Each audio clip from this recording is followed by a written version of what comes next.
Hi everyone, we are the LoveEats team, and to start off our presentation, I'm going to hand it over to Kennedy. So this is our agenda for today. This is our team. I'm Kennedy, I go to Mercer Macaulay. I'm Dylan, I go to Walnut Hills.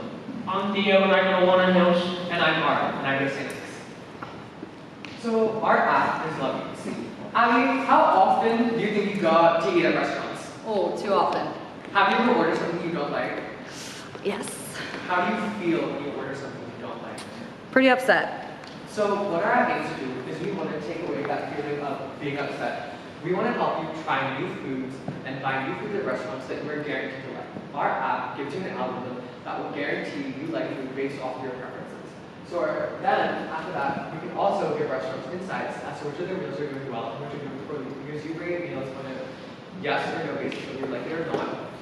And that can tell the restaurant if they need to order more food or less food. So this is the prototype of our app. So you basically just go into the app, and then when you first go in, you'll log in, you'll do a survey to narrow your recommendations, and then you'll go in and you'll get an advertiser, which you can quickly just exit out of. And then you can either like or dislike, which helps with our recommendations, or you can save it for later. Or you can click on it to learn more about it, and it'll give you the rating, how much it costs, and the menu. And then you can also just go back and then go to your recommendations, and then it'll give you the rating, and then the percentage, just like streaming services do, how much it relates to you. And then you can also save it for later. And then you can also go to your friends, which Theo can talk about. There's also a social aspect where once all of you and all of your friends are in the algorithm, you say all of us are going to dinner. You can tell the app who you're going with, and it will come together with a narrowed down list of restaurants and meals from those restaurants that you all would like, so you never order anything you don't like again. So along with that, you can recommend foods to your friends, and friends can recommend foods to you. And you can also go and look at the ones you've saved and create those and make lists, like maybe your top 10 foods, your top 5 ice creams, or just like maybe your top 5 foods in these areas. You can also see what's going on around the app. You can look at famous people and people similar palates to you and see their list and what they recommend. And we also have LoveEats Plus, which Kennedy can talk about. So LoveEats Plus, you get a 21-day free trial, and then it's $2.99 per month. You can also get rid of ads with it. Included in our LoveEats Plus is our LoveEats box. You have your top 5 rankings, which are your top 5 meals, top 5 drinks, and your top 5 restaurants, which you can also see like the local businesses you supported, like Black-owned, Hispanic-owned, LGBTQ-owned. And next we have our taste palette tracker. So your taste palette, it tracks how far your taste buds are going from the beginning to the end of the year, and it resets at the end of each year. And we have our health food plan. Our health food plan, it gives you healthy restaurants that help you manage your health, and also gives you the calories from the foods that you order, and protein and more. So this is our idea, but how do we plan to make money? The first person or customer segment that we make from is restaurants. A, restaurants can pay on their per basis all the insights that are going to sell them based on which of their meals are doing well or which are doing well. 2, they can pay to have their meals boosted in our algorithm so they show up more often. And so as to maintain the integrity of our app, it'll say featured by so-and-so restaurant, so your recommendations still stay accurate. Then, restaurants and other local businesses can pay for the ad space at the front of our restaurant, and our final customer segment are those foodies in Cincinnati who want to use our app, who will watch the ad, or pay for LoveEats Plus. This is how we're going to get our app out there by local influencers on social media platforms such as TikTok, YouTube, and Instagram. And it's not just going to be your normal TV commercial. The actual influencers are going to make them, and that gives us a higher percentage of getting more people to use it because they support the person that's making the actual advertisement. So our startup cost for building the app is $50,000. For your algorithm coder, it is $55,000. For advertising, it is $40,000. For miscellaneous costs, like if anything goes wrong and more, it is $50,000. And our total cost altogether is $195,000. So our biggest competitor is Yelp, but we differentiate them in many ways. 1, we're more personalized service, and 2, our friends allow us to make a better community. And then the biggest thing is our LoveEats Plus, which can encourage you to have a bigger taste palette and encourages you to have healthier eating. So how can you help us? The first thing you can do is help us to get the word out there. Talk about us to your friends and talk about us to local restaurants and see if they'd be interested.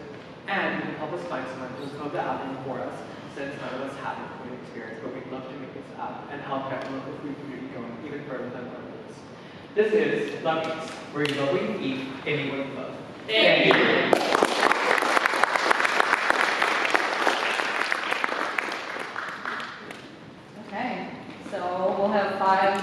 finish for Q&A if you have any questions. What was your inspiration for this? So we were all kind of just sitting there on the first day, and I really like drinking coffee, and so I was like, I try new coffee shops, but I don't like the coffee all the time. So maybe if we could just have an app that like gives me coffee that I like, and then our team really just loves bouncing ideas off of each other, and that's why our app has like so many different details. So we just bounce ideas off of each other. And I remember Kennedy saying, "Oh, what if we make about food?" And then from there, the app was expanded and more features got added. That's really the idea. Is your vision that you would pilot this locally within Cincinnati just to see how well it initially works? So we wanted to start in Cincinnati so we could, one, support local businesses, and two, just get an idea of how it works. And then we can expand to bigger, more cities and restaurants that are there. Have you talked to the restaurant owners? So one of our family friends actually owns a restaurant, and he said he'd be really interested in this app because using the food insights, he'd be able to realize whether he could order more or less of food and which seasons he needs to order more of a specific menu item or ingredients in that specific menu item. How would you send the information from the app to those restaurants so they know that information?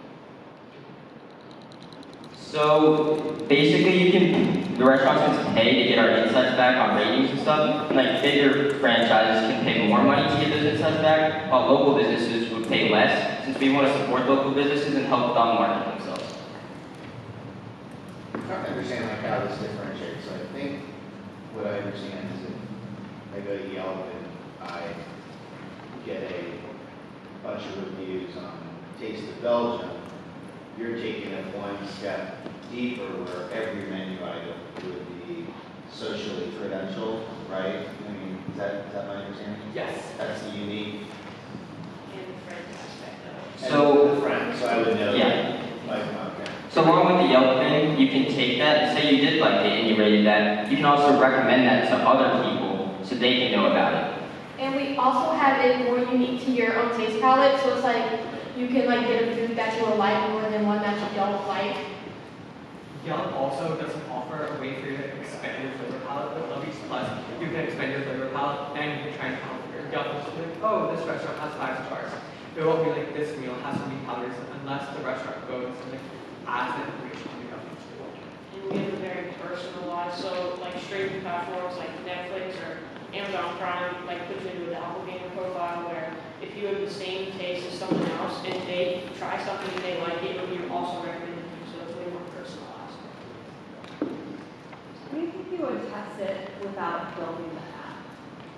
So we were talking to one of the other mentors, and she said for a while before we got our funding, one of us would be in the background doing algorithm checks, and the best way to do consumer research on this would be to just see, oh, in this specific profile, say for we really like spicy food, just like as an example, that's what our profile does. Say we really like spicy food, we would get a group of people who really like spicy food, and then we would see what dishes they like and try and recommend more dishes personally, so we could get the algorithm like some parameters as to what it could recommend for it.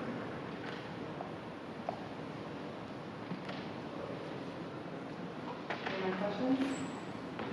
Okay, thanks guys.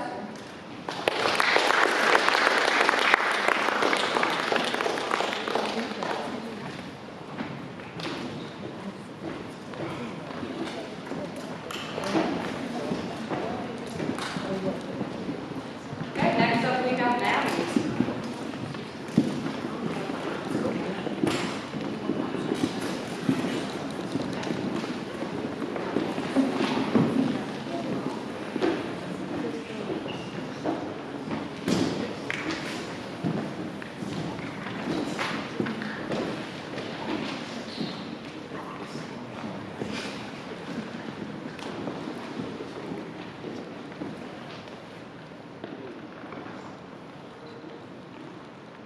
Hello everyone, and we are Navvi. We are your all-inclusive traveler companion. My name is Felicia, and I'm from SCPA. My name is Wesley, and I am from the South. My name is Gabe, and I'm from the Cincinnati Hills Christian Academy. My name is Ayla, I'm from Mercy McCullough. My name is Demoy, and I'm from Woodward. My name is Rodney and I'm from Elder High School. The problem is more than 56% of families are stressed about summer road trips.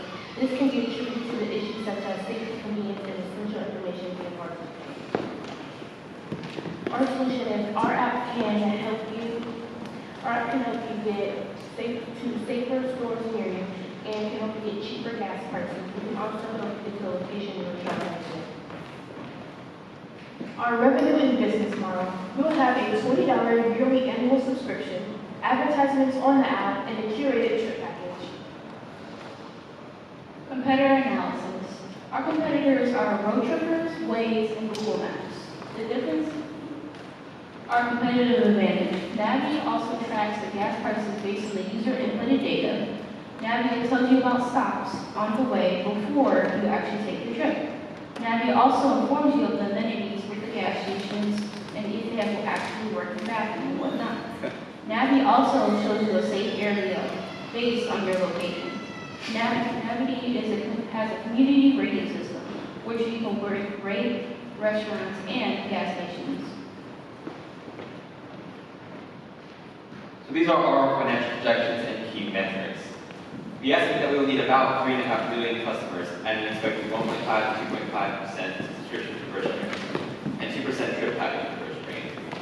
By 2030, we're hoping to have over $3 million in revenue. We are a seed-stage startup. We have made a mock-up of our website. We have developed professional marketing materials and branding. Our ideal customer is a 35-year-old mom who wants to go on a road trip with a family. This market is ripe with over 206 million Americans who take road trips every year. We utilize social media advertising, billboards, campus advertising, radio advertising, influencers, and advertising on blogs. And we'll grow as customers are converted to premium subscriptions. And so for $500,000, and with your help, Navvi will become a revolutionized travel. Thank you.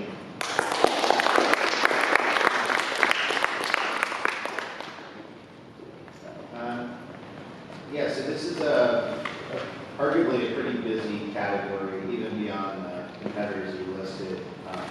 One could argue that just basic Google search is a potential substitute, AAA services. But one area that's really kind of taking off that has been not really developed yet is around electric car vehicles. So the whole regimen around travel has been potentially transformed. We won't use the word gas, we might use charging stations where people need to hang out in a particular location. Have you given any thought to that as potentially a different doorway into this opportunity that might allow you to maybe differentiate a little bit more? Yes, we have, and we tend to have electrical vehicle charging available in the app as well. Unlike Google Maps or Waze, which are more about getting from point A to point B simply as fast as possible, our app will actually help you to plan road trips days in advance. So you can see exactly how far you need to go between each charging station, to the safe spot, just a restaurant available, or anything to do. And this will help you whether you have a gas vehicle or an electric vehicle. So walk me through like the user journey of how they would find you and onboard and kind of use the app. So basically how we would do it, or how a customer would actually go on our website or our app and look at a blog and then actually choose which journey they want to take. So like say if I want to go from Cincinnati to Bowling Green, Ohio, for example, it would show me the gas stations, how much the actual gas price is to go to from Cincinnati to Bowling Green, Ohio. And then also it would show me the restaurants and like the star ratings and whatnot, and the gas station actually has stated the gas station is based on the area of the location. Then what do I do? And then you just drive there and then stop at the gas stations or whatever, and then you can also put in information and like rate the gas station yourself and put in the information. So it's kind of like user friendly where it's like, hey, you can go and rate this gas station, it will help other people. And it's kind of like the give back situation. Yeah. What would you say is like the primary value I'm gonna pay for as a subscriber? It would be kind of like organization, so to speak. So like a lot of road trips or whatever, you don't know, generally speaking, where the gas station is going to be, how does the gas station, if it's going to have an actual working toilet and whatnot. It's kind of a convenience type of thing, and the knowing for a fact that like if I go this route versus this route, I know for a fact I will see X amount of gas stations or X amount of restaurants rather than this other route. How are you getting the data, like the information on all of those different stops? So we get the information from the stops, basically kind of like user given data. So like by the time Adelaide grows and as the app grows, we grow too, in a sense. So how will you compete Google Maps and Waze starts to get a little bit better with adding more things to it? How do you stay ahead of that? With our website, we also have blogs, and it shows exactly like, oh, you can go this trip or you can go this trip, and like it's kind of like recommendations based on where you had your before. Where's so to get enough information like that, so for example, on Saturday, I'm driving to Maine. So you would have to have enough users, to have enough data for every potential stop between here and Maine. To make it worth it, in earnings, right? Yeah. But we also have workers and stuff like that go out and find that information beforehand too, to make sure that information is correct. Yeah. Is there a thought of using, there are tools out there, there's all APIs that you can connect to kind of screen and put a lot of that data, so that we don't have to work as hard to get the initial kind of flow. So for painting, you have some information out there already, but it's better over time.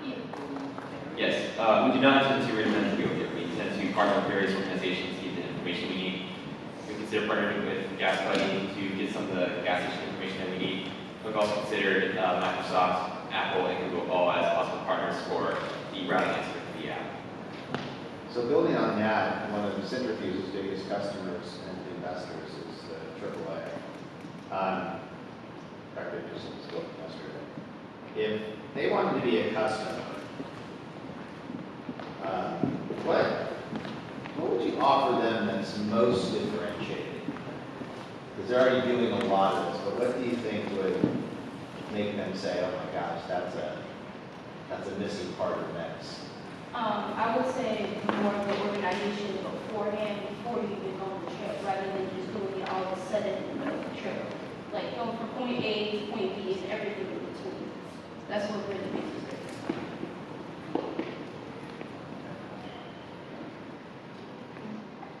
Thank you.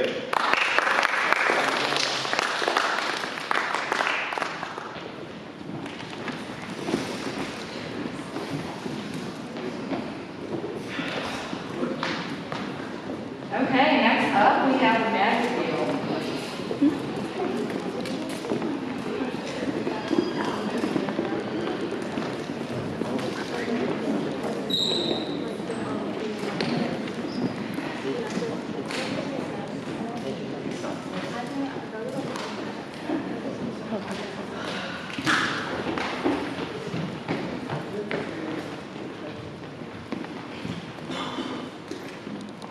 Hello, ladies and gentlemen. Our group and my group and I, are here today to present Imagiview, your world reimagined. First, we'd like to introduce you. I'm Nicholas Radford, and I go to One Hills High School. I'm a rising junior. My name is Sanaya Wallace Williams. I go to NCPA and I'm a rising junior. My name is Wilbeck, and I'm a rising sophomore at LaSalle High School. My name is Connie Kelly. I go to NCPA and I'm a rising junior. All right, judges. I'd like you guys to close your eyes and just imagine. Imagine that you are a child on New Year's Eve, just looking out your window as the snow falls through the suburban area that you see. Normally, you're zoning out in the vastness of the snow. So you just begin to imagine what things could pop up in that little area that you see. Maybe it's superheroes fighting monsters. Maybe it's monster trucks rolling down the street as they crash through buildings. You begin to become invested in these imaginations. You call your mom in and you begin to tell her about what you just imagined. But she cannot see it because simply, as of right now, there's no way to materialize those imaginations in your head. Which brings us to our problem. Why can't we visualize these imaginations? How come when we look out that window, we can't visualize our imaginations? Why are we looking at the same boring view every day that we've seen for the past few years as we've been living in this area? Now I'll turn it over to Nick to explain our solution. Hey judges, our solution is the Imagiview window, which is a simple yet versatile product that lets the user's imagination come to life. It's essentially a virtual LED window that takes the place of your average window and lets the buyer's imagination kind of go crazy. You can put a live photo up or a live video or pretty much anything you want using our app. Here's our product overview based on our 42 by 20 inch vertical window, although the sizes are customizable based on what the buyer wants. Our cost of manufacture is about $500 to $600, with our selling price about $1,400. And our installation fee is also $500, which makes it so the user doesn't accidentally screw up while putting the window in. It makes it so we save money. Our competitor analysis includes Sky Factory and Navvi, which have the same design as we do, but don't offer the uniqueness and other accessibility that we have. Going off of what I said earlier, the users or consumers can produce their own views, which are the live videos or photos from an app that connects to the Imagiview on their phone.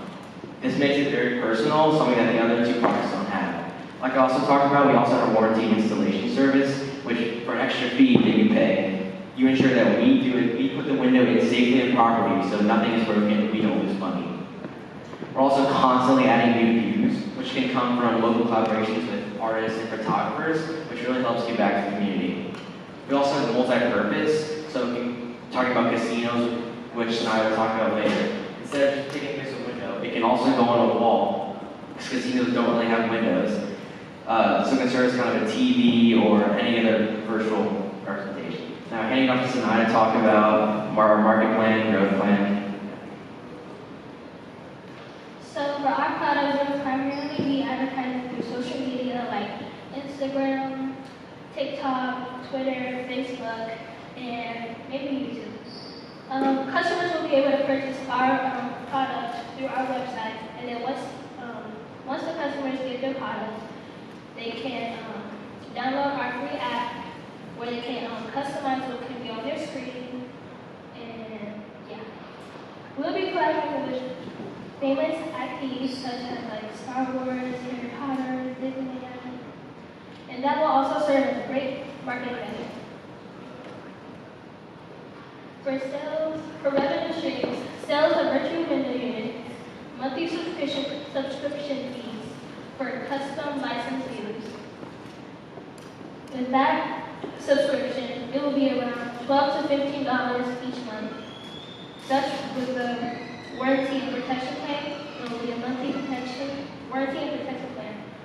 And the installation cost, as you saw earlier, will be about $500. For the business model, it will be business to business, so we won't be working with just one company. We'll be doing multiple companies. They will like our product. Now I'm going to hand it off to Kamar with our customers.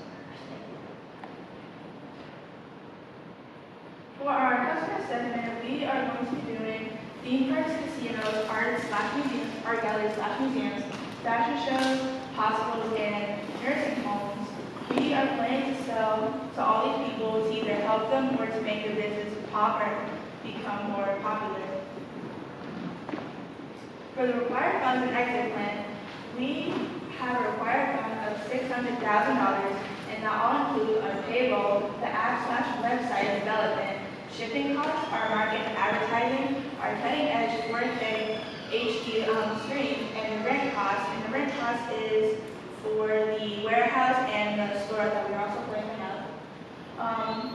For the exit plan, selling a portion of our company to investors who reduce the time. Thank you.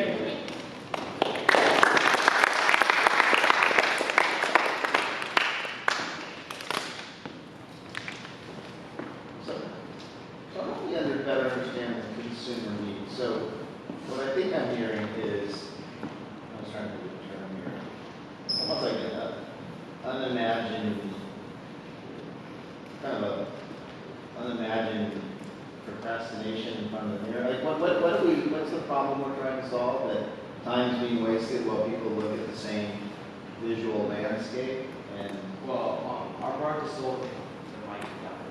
Okay, that's all right. We're selling more to big businesses instead of like smaller like individual consumers, because especially like talking about the theme parks and casinos, especially the casino, they might want to make you feel like you're spending more time in there, so they might picture the day outside, so you don't really know what's going on. In different theme parks and museums, you can use it as art or other like animation. And we chose to go big business to big business because they have the pocket, they have the money to pay for this, as well as the fact that they can ship big orders of maybe one size in particular here. If we were selling to individual consumers, the amount of different sizes we have to make would cost us a lot more money.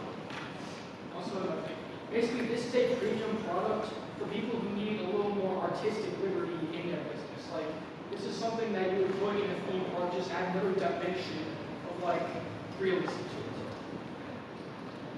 So how's it different than just like a digital screen? Like it's already exists. Well, yes, like we mentioned earlier, this virtual window concept has existed before, but it's never been personalized and commercialized to this level. Like the previous ones we saw in the past, like Admiral, they only really targeted like home specific. But for this is something that's supposed to take a variety of purposes. Like with our app, you can put as many different views as you want into it. Like there's constant options for you to just make the room look better in your own imagination. Like that's why our business is essentially promoting the viewer themselves to make their own views. Like using our app with a monthly subscription, you can even use your phone, hold it out, just do a panoramic view. And you'll be able to create your own view that you could have on that wall.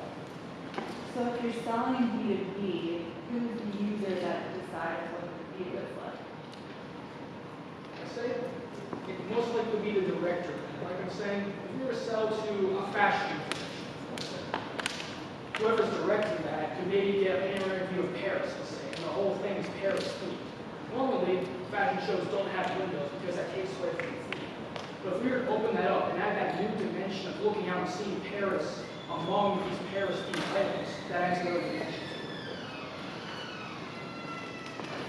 And as far as getting the word out on this social media, who's the choice of vehicles to sell on?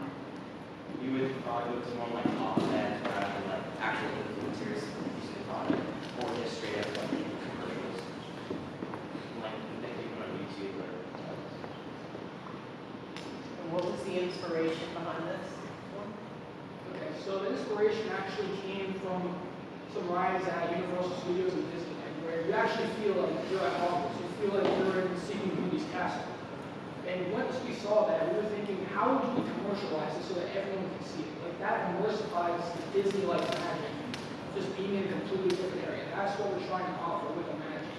It's offering the imagination of almost Disney-like, but it's offering you to bring that imagination to the view of the world. I'll just make one observation. You kind of started with almost looking out your window at home,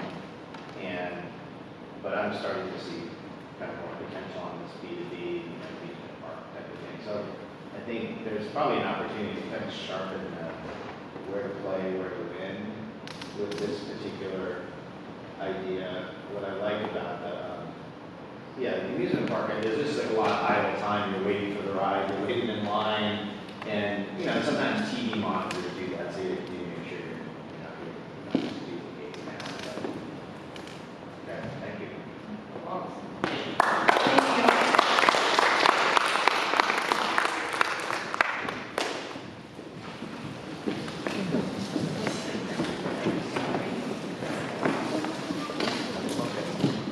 We're going to switch batteries real quick.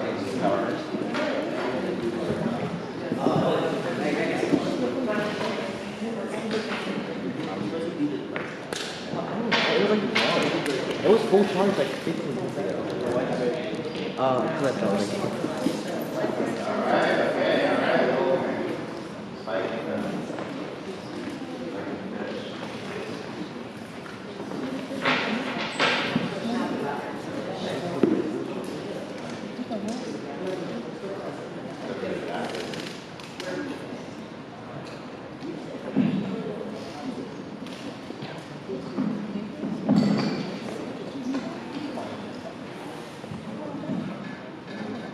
next step is set for life.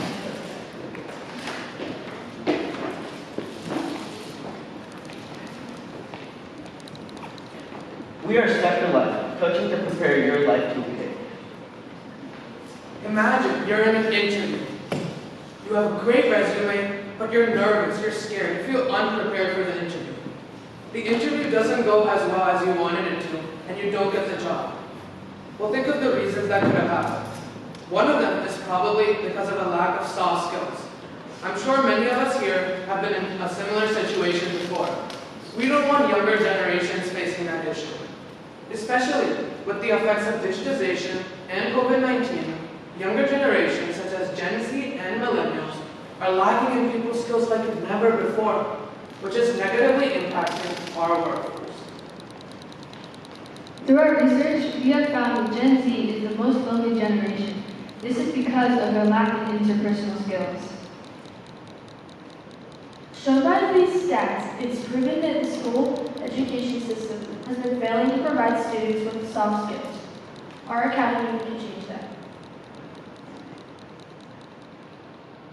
As you can see here, even if you do lack the technical skills needed to perform a job, it's still much easier to succeed when you do have soft skills required. We've listed a problem here, now what's our solution? Well, our physical academy in Cincinnati will provide a platform for students and adults to come enhance their interpersonal skills. Our academy will provide private expert mentorship and group workshops in these 4 categories: communication skills, basic etiquettes, emotional intelligence, and professional life. So how are we going to do this? At the academy, once you get there, you'll sign up with initial registration, and then you'll choose from 2 different plans based on what you want from the academy. Who are we going to sell to? Our main target will be teenagers that want to improve their soft skills in order to enter the workforce, and immigrants coming into the United States that want to get more accustomed to the American way of life. We'll also target other customers that want to improve their soft skills down the road. Now, how are we going to market to our customers? Well, through our market research, we've identified that most high school parents and immigrants are active on online group chats, particularly on Facebook and WhatsApp. As a learning center for teenagers and immigrants, we understand the importance of word-of-mouth marketing, so we'll be active on these group chats. We also plan to have a well-developed website and be active on social media. We plan to partner with schools and college counseling companies as well, and we will offer a referral program to incentivize current customers to tell their friends and family about us. We will also partner with LinkedIn so we can get license certification for taking our courses. Here's a basic overview of what our website will look like. We do have some competitors in this industry, but they lack components that our academy offers. Now, why should you choose Step for Life? First off, we're affordable. We can adjust our plans in case you don't make the money needed to pay for it. We also work face-to-face and personalize our courses in order to help our customers learn better. We also offer a variety of different courses in order to help what your customer wants and needs to learn. Now, we were born because we wanted to unlock the potential of everyone's true success. Our mission is to provide world-class mentoring and guidance to ensure long-term success for each and every client. My name is Lael. This is Zubin. That is Kalash, and that's Kat. As high schoolers ourselves, we have experienced the effects of COVID-19 and digitization, so we know that there is a severe lack of interpersonal skills among our age group.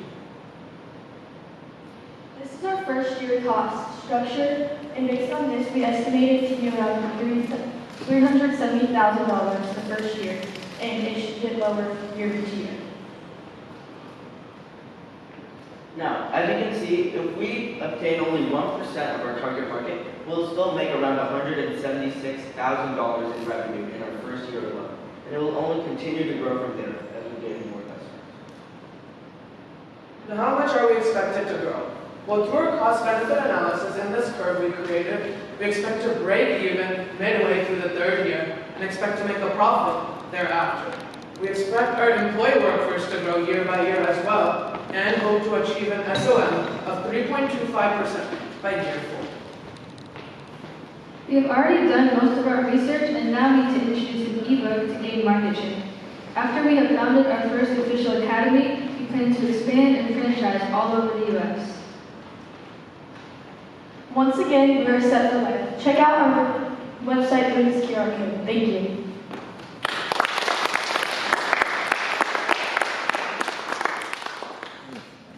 I think this is an enormously promising and timely idea that the two segments that you highlight are arguably quite distinct and could bring different requirements. If you had to choose from students who clearly have had real challenges in this COVID era versus immigrants, would you pick one or the other, or would you try to do both? I mean, this is always the tough thing to start with. Yeah, no, that's an amazing question, Mr. Blackshaw. So we would probably choose teenagers in that sense, because as teenagers ourselves, we're particularly passionate about the idea of teenagers, and we also feel like one of our key purposes or key motives for building this business would be to help teens gain that competitive advantage in the workforce. Since if they can gain these interpersonal skills from a very young age, they can be able to easily adapt in the workforce and college life in the future. Where would you go to find people to lead conversations? So we would try to target some like college undergrads, like through psych majors, people that practice teaching these types of things, but aren't in their professional, always busy day-to-day life. Because we know college professors would be great to do this, but they're very, very busy. So the people that are working up upon that, and also like tutors and. Yeah, adding on to that, we, like the slide shows, we'd have independent contractors. Since we don't want to worry about insurance and other added costs that comes with hiring a part-time or a full-time employee, we can also just give them an hourly wage. And there's also a lot of flexibility with that sort of thing, because in our initial stages, we'll just be gaining customers. So independent contracting will be very flexible, and we can even pay more because we don't have to pay for the Social Security and insurance benefits. And going off that, even though we probably can't get professional college professors, we're going to go for the next best thing, which is probably going to be high school teachers in their off time when they're either not working or they're off from school in the summer. Did you say you offer it as a group or independent one-on-one? So we'll have either private or public courses. The private will obviously cost a little more, but you can take whichever you want. Yeah, it's $75 per hour for a private plan and then $50 per hour for a group workshop. And we conducted some research with current SAT, ACT tutoring, and other tutors as well to determine this price as well. As far as like locations, where you build them, have you rented facilities or? Yeah, so we want to go into where we were thinking to buy this. Okay, so we're thinking like shops on this on busy road, so that like you know what math maintain is? Kumar? Yeah, so like that where you can walk in and take your courses there.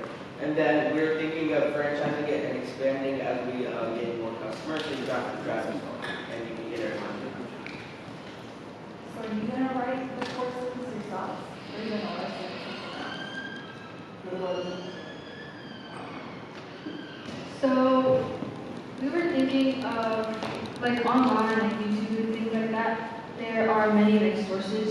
So we were going to research so we can find the best of those and combine them into a curriculum. And the teachers would like teach based off the curriculum, or if they wanted to like customize it kind of to their teaching. If they do customize it, we would obviously look over to make sure it falls into all the things we need to cover. And then they can also customize it to better help what the student needs. So if they're struggling in one section, they can spend more on that. If they're doing really well in a section, they can kind of skip it out. Yeah, so as we have here, what would happen is we take a diagnostic test of where you stand, similar to the Mathnasium and Commons with that structure, but that's on the academic side. And then we continue from there. We would also work with open source content, as there's a lot of that out there. And we'd also plan to partner up with some teachers, researchers, or professors to get our content to the next level.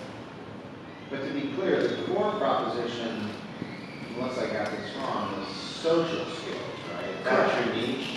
Correct. You're not really competing in the traditional tutor market, right?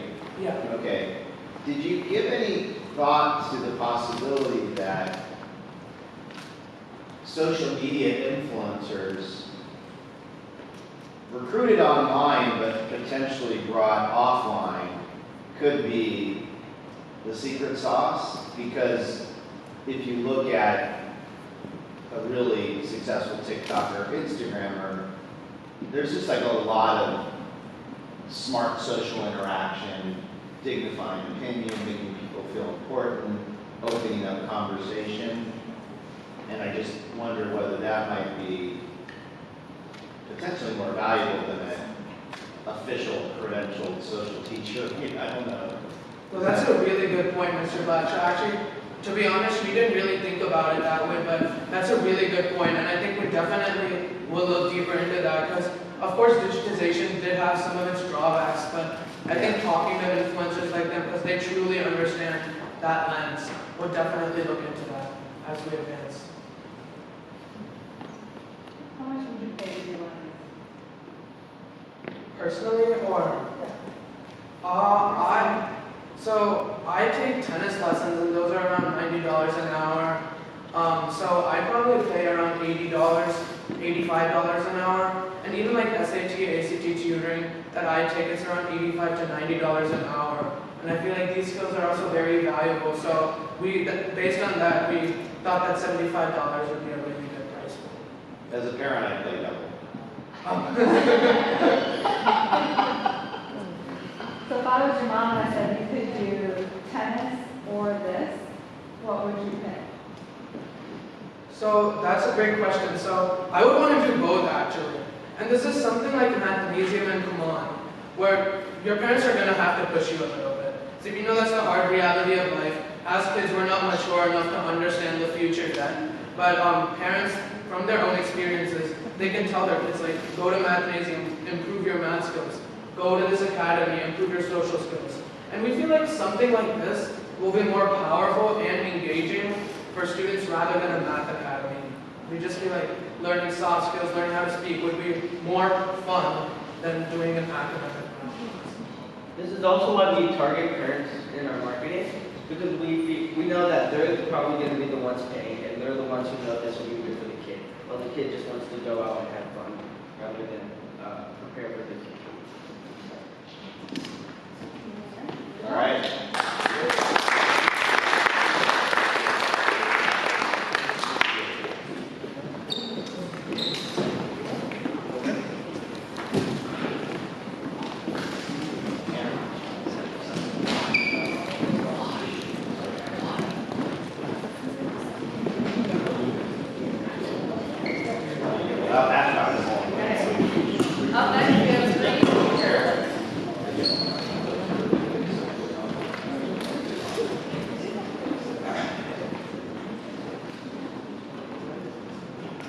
Hello, we're FreeFuture. We connect young adults with mentors. The problem is that kids want to achieve their goals and dreams, so we have a mentor for that. When I was a kid, I actually started a business without any knowledge on how to operate it or any knowledge of the subject at all. I just started it up from the ground and just tried to go from there. I didn't even know where to reach out for help.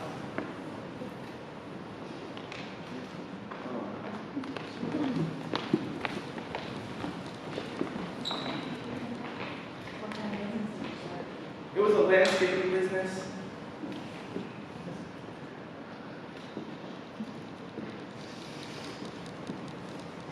Sorry about that. Okay.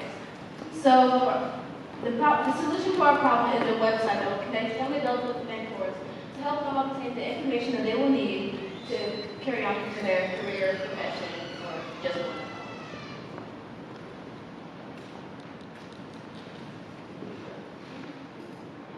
Okay, so this would be the homepage where you would open to. So as a mentee, you would apply, fill out your contact information and your professional interest to get matched with a mentor. And the mentor, you would do the same thing. You would provide your professional expertise and also the company you work with. And So, I'm Elijah Taylor. I go to St. Max. And received by the news. I'm Amaya Mays, I go to Mercer McCulley. And I'm Navvi Robinson, I go to Warren Hills. FreeFuture will offer a diverse amount of career paths, such as fashion design, culinary arts, coding. It will also give teens a chance before committing this into a career, like say, oh, you think you want to be a doctor, but at the start, you don't. So that's what we'll avoid with FreeFuture. And it also saves money on a career path. So our startup money, grants provided by the city, investments from big corporations like P&G, private donations from sources like churches and individual donors. Our business model, B Corp, revenue streams, like access to the schools, premium and experiential businesses. Our license will also vary based on the school sizes, like the public and the premium experience would be like, for example, Kroger, 400 per quarter. Okay, also, along with our market, we would have a mentor-mentee mentor-mentee programs that are very saturated throughout the internet, and we want to emphasize on teens and young adults by creating safe and useful platforms. Okay, so for our startup costs, it would cost about $10,000 to create a website, and eventually we want to move to an app that is accessible for everyone, so that would cost about $50,000. Advertising, around $5,000, so in total, around $65,000. So our attractions are school in the Cincinnati area, newsletters, clubs, posters in schools, local businesses, increased popularity, big corporations, and boost morale. In our audience research, children remain the poorest group in America. 1 in 6 lived in poverty in 2018. The child poverty rate is 16%. Adults age 18 to 64 is 11%, and adults 65 and older is 10%. Our main competitors are like Masterclass, Handshake, and Store. They kind of offer the same things we do, but some are more expensive, some are less, accessible. So, our competitive advantage. We are basically for teens and young adults. We have a three-tier system: Pathmaker, Professional. The Pathmaker, you're taking as a student. So you apply, as a mentee, you would apply. The Pathmaker was a section with the college, so you would lay the path for the path taker to kind of give them insight on going to school and how to further throughout your life. And Professional gives you further insight on what the career you're pursuing looks like later in your life. And we have a diverse portfolio of career paths, and we provide it in local schools. So basically, we provide disadvantaged children with solutions, enable learning about new careers, form-based application, take advantage of local funding, free disciplines, and easy to access and use. Thank you. Thank you.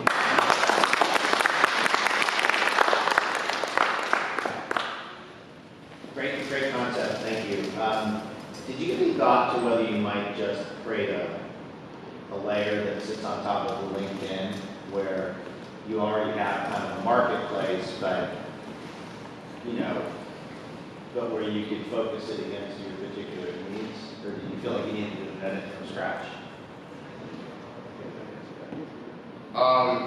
It wasn't really a concrete decision. We were trying to create something that was LinkedIn for teens essentially, because LinkedIn is kind of a vast space and it's hard to use and it's kind of intimidating to teenagers.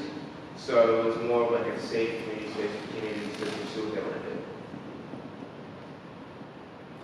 And it's open to anyone that can join either a mentee or a mentor. Correct. And how do you solicit so that you have enough individuals to focus on? So you have mentees and mentors in the program. So we have a ton of personal connections. So most times in school, I've gone around and asked them about like what they want to do in the future. Most people like don't really know many of the options and just like don't really know how to do what they want to do in the future. And I have a ton of connections with a ton of business people, different managers and all sorts of stuff. They would be willing to help and impart their knowledge on younger kids who would love to know about this stuff. Also to add on that, to facilitate, it would probably start off in Cincinnati and to kind of narrow down the interest. So it's not just a free-for-all, and also kind of like a pre-launch, kind of get like an interest form, see from mentor side and mentee side what will be the most used professions to teach and what people are most interested in. Certainly thought maybe connecting it to the property disadvantage. HBCUs and the like local state, or I should say local Cincinnati states universities where there might be individuals that have been in particular situations. Start with some of those college students to help them. Yes, we have thought of that, connecting with HBCUs around this area. So how exactly is mentee interacting with the mentor? So it'll be as you saw like with their application and stuff. So they'll be talking through chat and video calling. First of all, we'll have maintenance over it, so like they'll be watched over, so it's all clean and stuff. And most times during video calls, we suggest the parent be around whenever that happens, so the kid can be able to learn valuable information safely. Does the mentee like bring questions, or does the mentor, how do they decide what to talk about? So when you enter into our website, where we start exploring, we'll look at different careers, right?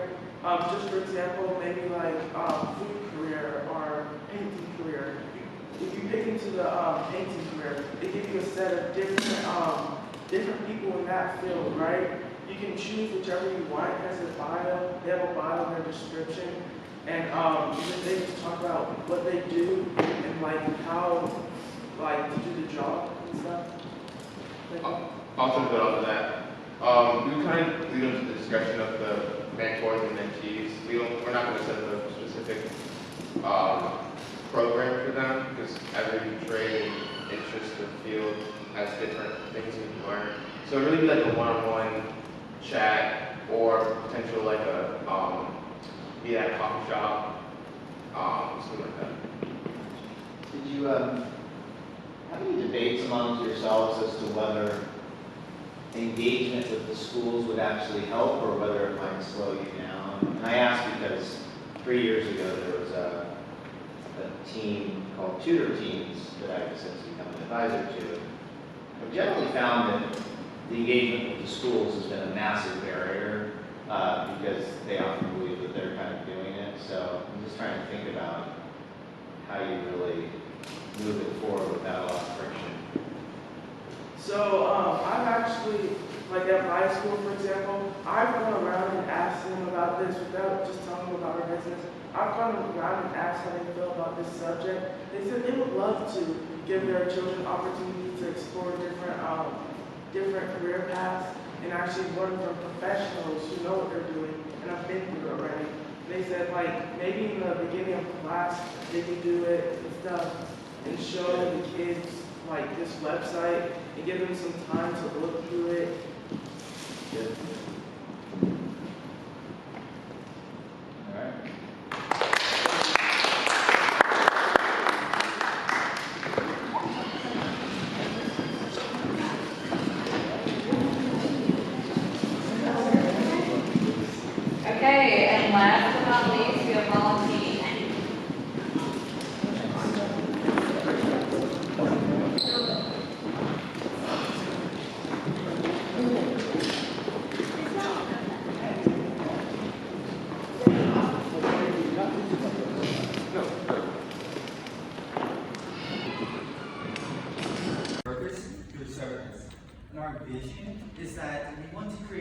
more meaningful volunteer work that students will actually enjoy doing.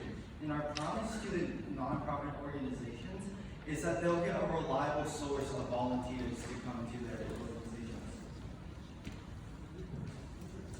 Our team consists of Barrett Wade, who goes to Waldo, Eddie No, who goes to St. Ed's, Deidre McClure, me, who goes to CSGA, and Jolie Nadi, who goes to Indian Hill. Okay, so let me paint a picture for you. The current nonprofit, they don't get enough volunteers. And the volunteers that they do get, the keyword is that they're unreliable. And the current student, they're unaware of where to volunteer, so they only go to the places that they recently heard of. And they end up doing something that they're uninterested in, like pulling weeds, sorting out old clothes. The person I just described was me. 40 hours, 800 students. Those are the requirements for my school, Indian Hill. That's a lot of time. Time that could be spent exploring your passions. Time that could be spent building connections, growing your portfolio.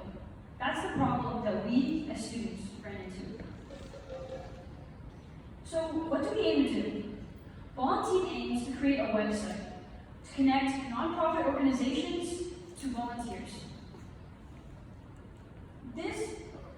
This is our vision, to create a win-win-win scenario for us all. Now I'll pass it on to DJ to talk about our website. So what you see right here is our homepage, which is catered to your specific services. And here are two examples of volunteering ads that we have on our website. One for local animal shelter and the other for camp counselor. Notice how they have prior experience needed for each, so you can get credible and vetted volunteers. Next, I'd like to talk about our competitors.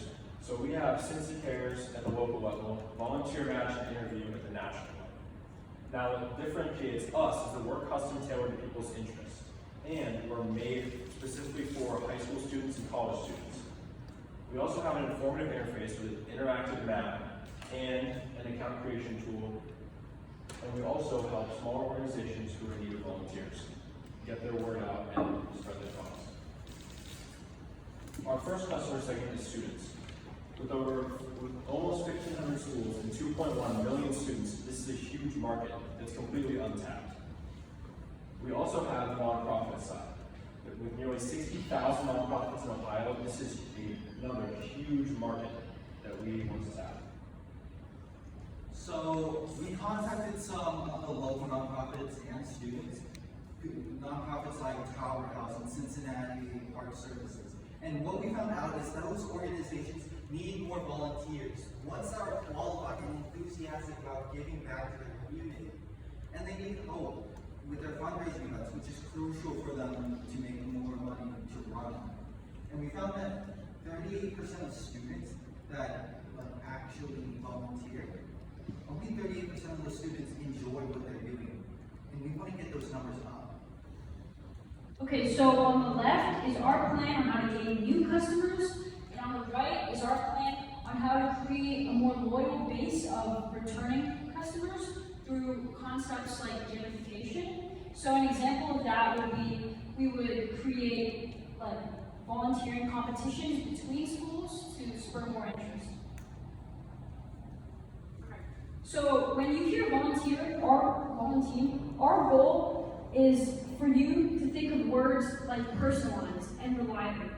So when expanding to different parts of Ohio, we want to maintain that local, grounded sort of feeling. So we would partner with other passionate high school students to manage that area.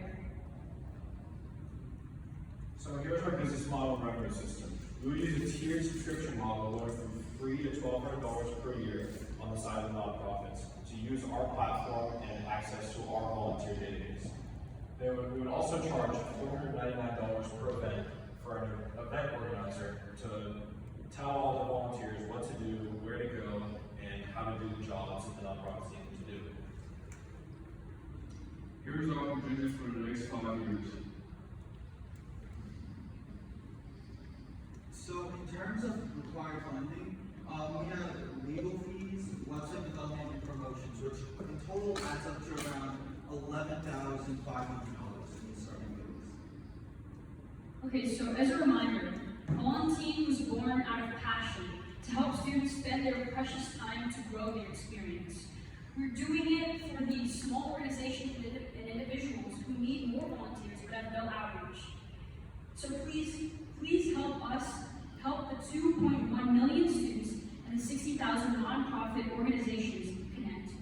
We have the passion, the connections to the organizations, schools, and students, and we are driven to grow.